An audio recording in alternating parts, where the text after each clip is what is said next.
It all started with a porcelain doll. An old, delicate thing that once belonged to my grandmother. It had been passed down through generations, a family heirloom that everyone seemed to adore. I used to cherish it too, at least in the beginning. I remember how I'd carefully place it on the shelf, admiring the intricate details, the smooth, pale face, the glossy blue eyes that seemed so lifelike, and the soft lace dress that looked untouched by time. But as the years went on, something about the doll changed. Or maybe it was just me. I couldn't explain it, but every time I looked at her, I felt this growing sense of unease. It was subtle at first, just a passing thought, like I wasn't alone when I walked into the room. Then it got worse. Her eyes, those once beautiful eyes, started to feel too real. Like they were watching me. It sounds ridiculous, I know, but there was this creeping sensation that I couldn't shake. At first, I tried to brush it off, thinking I was just being paranoid. It was just a doll after all, right? But deep down, I couldn't help but feel that there was something else. Something wrong. It was a quiet night. I was home alone, trying to unwind after a long day when the phone rang. I wasn't expecting any calls, but I answered it without much thought. At first, there was nothing, just silence. Then I heard it, a soft voice, almost a whisper, but something about it made my skin crawl. Sarah. It was my name, but the way it was spoken, it didn't sound right. It was like someone was imitating my own voice, but twisting it somehow, distorting it into something unfamiliar. My heart started racing. I asked who it was, but there was no response. Just silence. Then the line went dead. I stood there for a moment, gripping the phone, trying to calm myself down. It had to be a prank, right? Just some weirdo messing with me. But as I hung up, that unsettled feeling crept back in, stronger than before. As I walked through the house, I couldn't shake the tension. Everything felt off. I glanced over at the shelf where the porcelain doll sat. It looked normal, just sitting there like it always did. But then I noticed something small but undeniable. The doll wasn't quite in the same position I'd left it. Her head was tilted slightly to the side, her eyes staring directly at me. I froze, my heart pounding in my chest. Had it moved?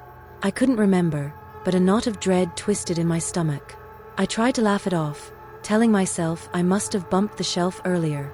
But deep down, I knew something was wrong. The calls didn't stop. Over the next few days, they came at random times, always from an unknown number. Every time I picked up, it was the same soft, distorted voice. It started with just my name, but then the messages grew stranger. "I'm coming closer," it whispered one night. I slammed the phone down, my hands trembling. I was starting to dread hearing the ring, the shrill sound that cut through the silence of the house. Each call was worse than the last, and every time I hung up, I felt the hairs on my arms stand on end. But it wasn't just the calls. The doll, it kept moving. At first, it was subtle. I'd find her in a slightly different pose, her head tilted a little more, her arms seemingly repositioned. I tried convincing myself that I was imagining things, that maybe I had forgotten how I left her. But then it became impossible to ignore. One night, after a particularly disturbing call, "I'm getting closer to you," I went into the living room and froze. The doll wasn't on the shelf anymore. She had moved. She was now sitting on the armchair, facing the hallway that led to my bedroom. My heart pounded in my chest as I stared at her, those lifeless porcelain eyes seemingly fixed on me. I could feel the blood drain from my face. No one believed me when I tried to talk about it. My friends, my family, everyone thought I was overreacting, that it was just some sick joke or a prank. They all told me I was probably just stressed, or that my mind was playing tricks on me. But I knew something was wrong. With every call, every movement, the doll was getting closer. And no matter how much I wanted to believe it was all in my head, I couldn't shake the feeling that something terrible was coming. That night, I was curled up on the couch, trying to distract myself with a movie, but the tension in the air was palpable. The phone rang again, cutting through the silence like a knife. My heart raced as I picked it up, half expecting the familiar distorted voice. "I'm here," it said, sending chills down my spine. I dropped the phone, the clatter echoing in the quiet house. My eyes darted toward my bedroom door, and that's when I saw her. The doll was standing right outside my room, closer than it had ever been. I couldn't breathe. I was frozen in place, staring at the porcelain face that now seemed even more sinister in the dim light. Panic surged through me, and I forced myself to turn away. I had to run, but as I bolted for the front door, the air felt heavy, as if I were wading through thick fog. I could hear the flicker of lights around me, the overhead bulb above the kitchen stuttering in protest, casting eerie shadows that danced along the walls. The sense of impending doom wrapped around me like a suffocating shroud. I glanced back, and there she was again, standing in the hallway, closer now, her blank eyes boring into my soul. The way her head tilted slightly made it seem as though she were contemplating her next move, like a predator sizing up its prey. Every instinct told me to run faster, but my legs felt like lead. I reached the front door and fumbled with the lock, my hands shaking uncontrollably. As I struggled, I could hear the lights flicker more violently, and the very atmosphere of the room seemed to shift, as if the air were charged with static. In that moment, I knew I was out of time. Whatever was happening, whatever the doll wanted, it was happening now. My mind raced as I turned to face the thing that had haunted me for days, a mix of fear and resignation flooding my thoughts. As I finally managed to unlock the door, my heart raced with both fear and desperation. But just as I pushed it open, I felt a cold rush of air, and before I could step outside, the doll was suddenly in front of me. I stumbled back, my breath catching in my throat as I looked into her lifeless eyes, now gleaming with an unnatural light. "Why are you doing this?" I shouted, my voice trembling. It felt surreal, this porcelain doll, my grandmother's cherished heirloom, now a terrifying figure of dread. I raised my arms instinctively, trying to shield myself from whatever horror was about to unfold. In that moment, the air around me thickened, and the lights flickered violently, casting erratic shadows that danced on the walls like tortured souls. The doll tilted its head, that haunting smile stretching wider, and I could swear I saw its mouth move, silently mocking me. I lunged to the side, desperate to escape, but it felt like I was running in slow motion, each movement heavy and sluggish. The doll seemed to glide toward me, its tiny feet barely touching the ground, but its intent was clear, it was coming for me. As I scrambled backward, I felt the wall pressing against my back. Panic surged through my veins, and with a primal scream, I swung my arm, trying to bat the doll away. But it was as if I were fighting a shadow. The moment my hand passed through it, I felt a wave of icy energy wash over me, freezing me in place. "Please, just leave me alone," I cried, tears streaming down my cheeks as the doll loomed closer. I could see the texture of its skin now, rough and pockmarked, like a piece of ancient rotting fruit. The world around me began to blur, and my mind raced with questions. Was this real? Was the doll truly possessed, or was it all a manifestation of my spiraling paranoia? Then everything went dark. I don't know what happened next. Did I lose consciousness? Did the doll truly attack me? All I remember is waking up the next morning, sprawled on the living room floor, the sun streaming through the windows as if nothing had happened at all. The doll was nowhere to be seen. To this day, I can't shake the feeling of dread that clings to me whenever I think about that night. Was it just a figment of my imagination? Or was there something sinister about that porcelain doll? The mystery lingers, leaving me with an unresolved fear that I can't quite escape.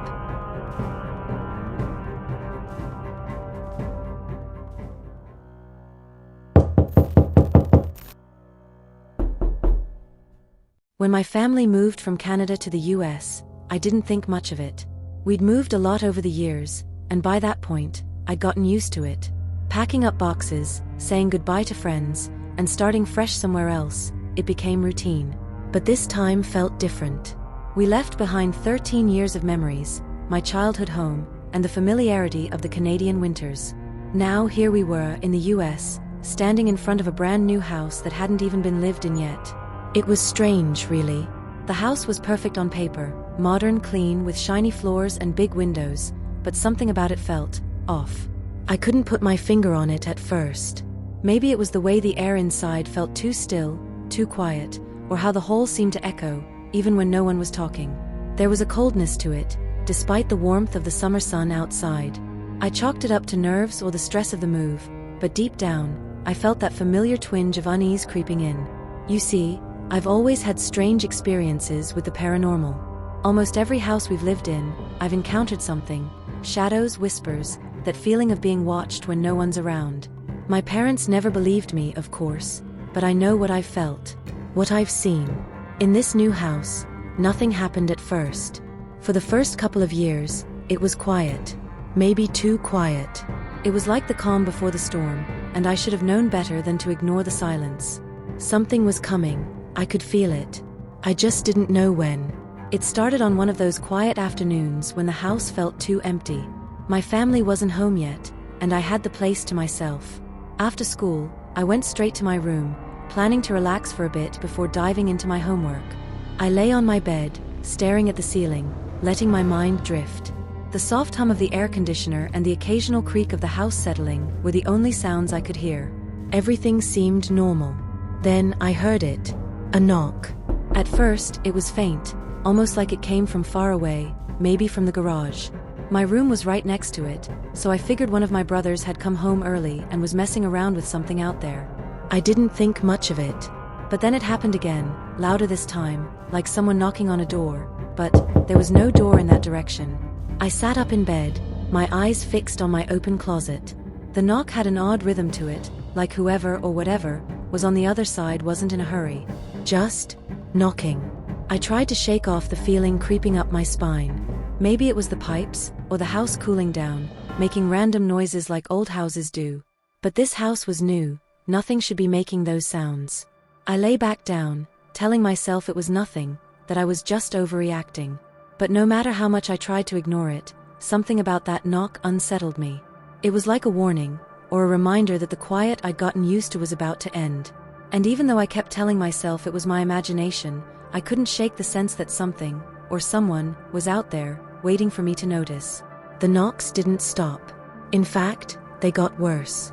At first, it was just once in a while, like some distant random noise I could ignore if I tried hard enough. But soon, it became an almost nightly occurrence. I'd be lying in bed half asleep, and then knock, knock, knock, echoing through the quiet. Each time, it felt closer, like it was moving through the walls, trying to find its way to me. It was getting harder to sleep. I'd lie awake, listening for the knock, bracing myself for when it would start. Then came the nights where I'd wake up and realize something was wrong, really wrong. I started finding myself in these strange, almost unnatural positions. I'd wake up sitting cross-legged in bed, my hands resting on my knees like I was meditating. It made no sense. I don't meditate, and I certainly don't sit like that while I sleep. But there I was, night after night, waking up in positions I didn't fall asleep in. It wasn't just the knocks or the way I was waking up, it was the feeling that something was watching. I couldn't shake the sensation, like there were eyes on me, even when I was alone. It felt like the house itself was closing in on me. I finally broke down and told my dad about it. One night, after the knocks kept me up, I couldn't take it anymore. I went to his room and woke him up. I explained everything, the knocks, the strange way I'd been waking up, the way it felt like something was wrong with the house. He listened, but I could tell by the look on his face that he didn't believe me. He came to my room that night, looked around, and even went to check the garage. He didn't find anything, of course. No strange noises, no animals, nothing out of place. He shrugged it off, told me I was probably just stressed from the move or imagining things. But I knew it wasn't in my head. As the days passed, the knocks grew louder, more insistent. Sometimes it felt like they were pounding from inside the walls, like they were trying to break through. I couldn't sleep, I couldn't focus, I was starting to dread the night. Every time the sun set, I felt a knot of fear tightening in my stomach. The house no longer felt like a home, it felt like a trap, and I was stuck inside with something I didn't understand. I'll never forget that night. The night when the knocks went from unsettling to outright terrifying. It started like any other. I lay in bed, staring at the ceiling, trying to ignore the tension building in my chest. The knocks had been coming every other night, and I'd convinced myself I could handle it. I just had to stay calm. But that night, something was different. The air felt heavier, like there was something in the room with me, just waiting. Then it started. Knock, knock, knock. My heart jumped, but I tried to brush it off. I'd gotten used to it, right? It was just a noise. But as I sat up, something told me this time would be different. The knocks were louder than usual, more aggressive. It wasn't just a few knocks from the garage or the walls. They seemed to be coming from everywhere. I reached for my phone and messaged a friend, trying to distract myself.